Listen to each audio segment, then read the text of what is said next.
Iran से Abraham तक 24 घंटे में इजरायल को मिली 4 बड़ी खुशखबरी। डिटेल रिपोर्ट सामने आ चुकी है, आपको इस वीडियो में बताएंगे। नमस्कार, मैं हूं आपके साथ आयुषी गुप्ता। ईरान समझौते के अलावा पिछले 24 घंटे में इजरायल को 3 बड़ी खुशखबरी मिली है। पहली खुशखबरी अब्राहम समझौते को लेकर के है। अमेरिका ने कतर, पाकिस्तान और सऊदी अरब से कहा है कि ईरान जंग के बाद आप यरूशलेम को मान्यता दे और अब्राहम समझौते में शामिल हो जाए।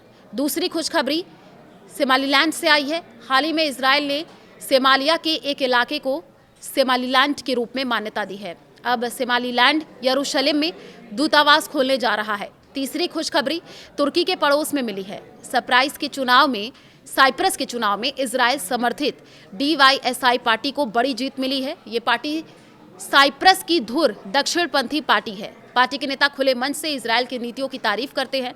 ईरान नहीं बनाएगा परमाणु हथियार। ईरान और अमेरिका के बीच जो समझौते का प्रस्ताव तैयार हुआ है उसके मुताबिक ईरान परमाणु हथियार नहीं बनाएगा। इसके अलावा ईरान ने अमेरिका को यह भी भरोसा दिया है कि संवर्धित यूरेनियम को तेहरान खत्म करेगा। और इसके बाद इजरायल के प्रधानमंत्री बेंजामिन नेतन्याहू ने एक पोस्ट किया। नेतन्याहू ने खुद की तस्वीर को शेयर करते हुए लिखा कि ईरान के पास परमाणु हथियार नहीं होगा। मिडिल ईस्ट में इजरायल का सबसे बड़ा दुश्मन ईरान ही है। ईरान उसके प्रॉक्सी समूहों के कारण इजरायल लंबे वक्त से परेशान है। अब्राहम के जरिए मुस्लिम जगत में पैठ अमेरिकी राष्ट्रपति डोनाल्ड ट्रंप ने अपने पहले कार्यकाल के दौरान इजरायल को मुस्लिम जगत में एंट्री दिलाने के लिए अब्राहम समझौता तैयार करवाया था। उस वक्त सिर्फ UAE ने इस पर हस्ताक्षर किया था। अब अमेरिका की कोशिश इस समझौते में सऊदी, पाकिस्तान जैसे देशों को शामिल करना है। एक्सियोस के मुताबिक ट्रंप ने इन देशों से फोन पर बातचीत की है।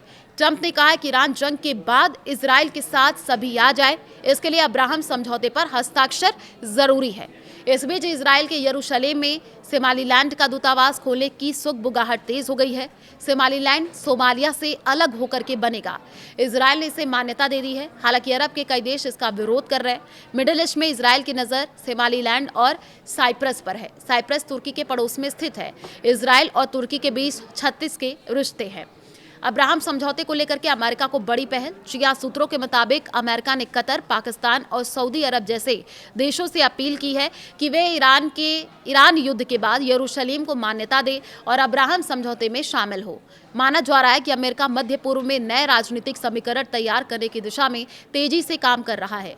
अब्राहम समझौता अमेरिकी राष्ट्रपति डोनाल्ड ट्रंप के पहले कार्यकाल के दौरान तैयार किया गया था। इसका उद्देश्य मुस्लिम देश और इजरायल के बीच रिश्तों को सामान्य बनाना था। उस समय संयुक्त अरब अमीरात ने इस समझौते पर हस्ताक्षर किए थे। अब अमेरिका की कोशिश है और मुस्लिम देश भी इस पहल का हिस्सा बने हैं। रिपोर्ट्स के अनुसार डोनाल्ड ट्रंप ने कई देशों के नेताओं से बातचीत करके इजरायल के साथ संबंध मजबूत करने की अपील की है। माना जा रहा है कि ईरान के साथ संभावित समझौते के बाद मध्य पूर्व की राजनीति में बड़ा बदलाव देखने को मिल सकता है। सोमालीलैंड खोल सकता है यरूशलेम में दूतावास। इजरायल के लिए दूसरी बड़ी खबर है, अफ्रीका क्षेत्र से आई है। हाल ही में इजरायल ने सोमालिया से अलग माने जा रहे क्षेत्र सोमालीलैंड को मान्यता दी है।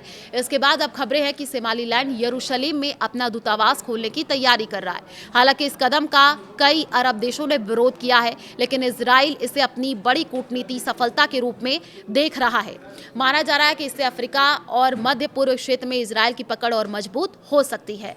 ईरान से लेकर के अब्राहम समझौते तक इजरायल को पिछले 24 घंटे में ये 4 बड़ी खुशखबरी मिली है। अमेरिकी राष्ट्रपति डोनाल्ड ट्रंप ने जहां सऊदी, पाकिस्तान और कतर जैसे देशों से अब्राहम समझौते के लिए शामिल होने के लिए कहा, वहीं ईरान डील भी इजरायल के पक्ष में है। उधर सोमालीलैंड यरूशलेम में अपना दूतावास खोलने जा रहा है।